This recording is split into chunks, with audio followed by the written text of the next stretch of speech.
Hi, Miss M6443. Please introduce yourself. Good day, ma'am, sir. My name is Hannah Buenavente. I'm 36 years old, single.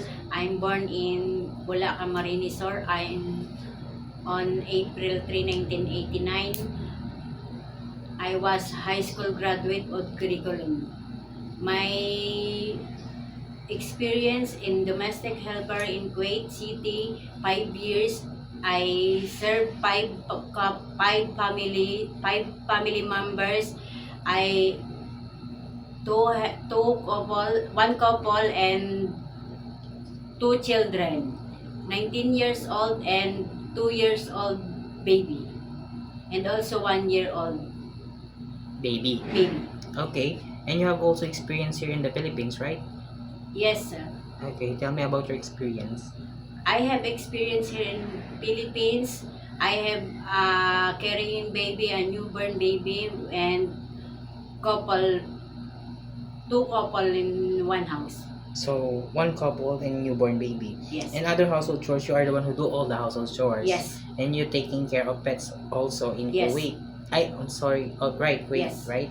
Okay, which is dog. Yes. Okay. So, since you have an experience taking care of 1-year-old and a newborn baby, so you can handle a newborn baby, right? Yes, sir. Okay, if the newborn baby is crying, what will you do? I will check the temperature and I will feed the baby and I will check the diaper. Okay, and if the baby won't stop to cry after you did all of your best, what will you do? I will call the attention of the parents. And what will you tell to the parents? I will tell to the parents that the baby is not stop crying. Okay, why do you want to work in Hong Kong? I want to experience other country like Hong Kong. It's a beautiful country and I want to spend money to provide my family needs. Okay, and how long do you want to work in Hong Kong?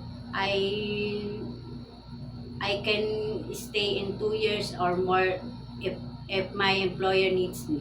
So it is okay to you to extend your contract, right? Yes. Okay, do you have any idea how to prepare Chinese food? No, but I can learn to cook in Chinese food to see YouTube or read books or ask my employee how to cook. Okay, you could ask your employer. That's the Yes. right thing you can do.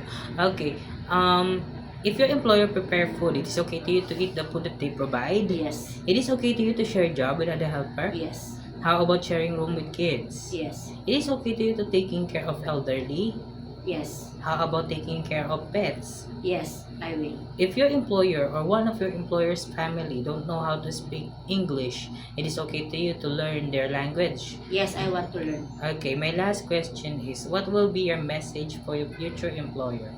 To my future employer, please help me to hire. I'm hardworking, I'm respectful, and I want to care of all of you on your family to finish my contract. Okay, so can you also take good care of your children as your own Yes. and follow the rules and regulations? Yes. Okay, thank you so much, Miss Hannah. Thank you. Thank you. Okay.